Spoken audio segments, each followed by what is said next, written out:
Assalamualaikum warahmatullahi wabarakatuh. Jadi pada hari ini untuk pertemuan pertama pada mata pelajaran aplikasi pengolah angka, kita akan membahas tentang KD 3.1. Yang dimana nanti di sini kita akan mengenal kira-kira apa sih yang dimaksud dengan pengolah angka, lalu jenis-jenis programnya itu apa saja, lalu caranya membuka aplikasinya bagaimana, dan lain-lain. Untuk yang pertama, tahukah kamu apa yang dimaksud dengan pengolah angka? Jadi, pengolah angka atau spreadsheet adalah program yang difungsikan untuk mengolah data berupa angka, yang dimana program ini dia populer untuk digunakan pada perusahaan untuk membantu menghitung, menganalisis, membuat grafik, dan juga memanajemen data.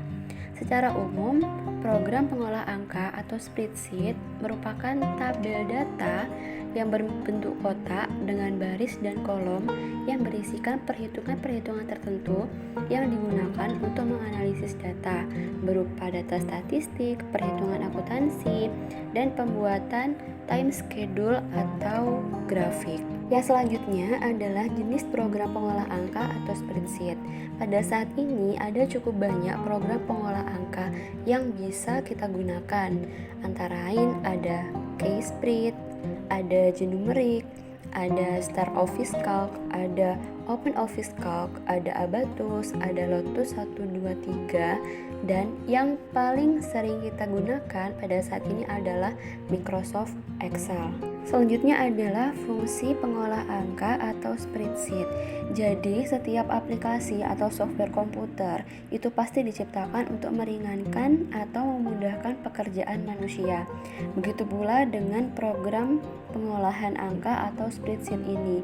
Oleh karena itu, kita bisa tahu bahwa ternyata program pengolahan angka ini dia memiliki beberapa fungsi yang antara lain: satu, untuk membuat tabel data; yang kedua, untuk membuat suatu lembar kerja; yang ketiga, untuk mengelola angka, untuk perhitungan sebuah data dan grafik. Kemudian yang keempat, kita bisa mengolah data dengan menggunakan rumus, dengan menggunakan grafik, dan juga data itu sendiri.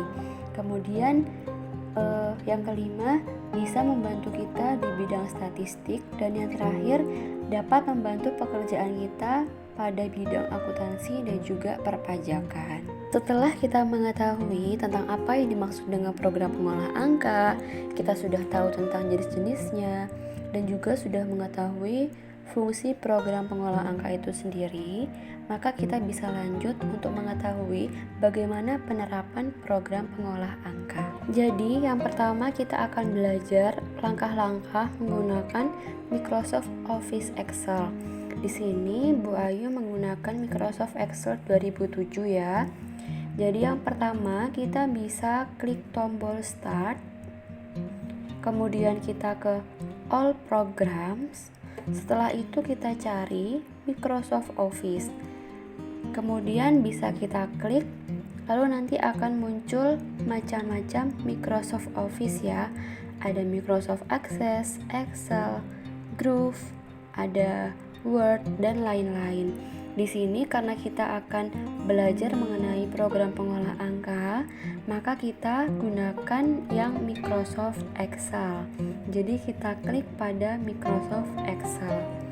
Lalu nanti dia akan muncul lembar kerja Microsoft Excel yang kita perlukan.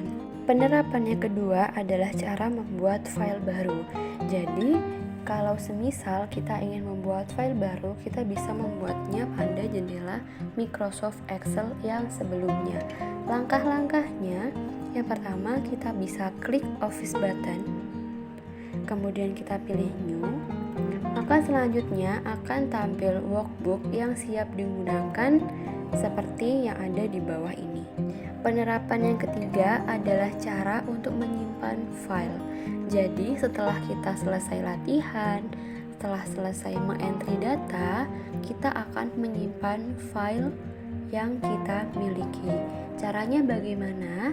Kita bisa klik Office button, kemudian kita bisa pilih Save As, kemudian kita bisa menentukan lokasi tempat penyimpanannya. Misalkan di sini saya Bu Ayu menyimpan pada My Document. Jadi pada dokumen. Setelah itu kita bisa mengganti nama filenya. Jadi file name-nya ini bisa kita ganti. Di sini Bu Ayu ganti menjadi latihan 1. Setelah itu baru kita klik save. Untuk penerapan yang terakhir adalah cara membuka file pengolah angka atau spreadsheet yang sudah kita save. Jadi apabila kita ingin membuka file lama kita bisa menggunakan tombol office button. Kemudian kita klik pada open. Lalu kita bisa pergi ke tempat penyimpanannya. Semisal kita ke dokumen, kemudian kita pilih file latihan 1. Setelah itu tinggal kita klik open. Maka nanti file latihan 1 yang sebelumnya sudah kita save bisa kita buka kembali.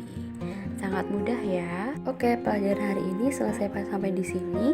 Semoga materi yang sudah saya sampaikan bisa difahami dan mungkin bisa dipraktikkan di rumah masing-masing.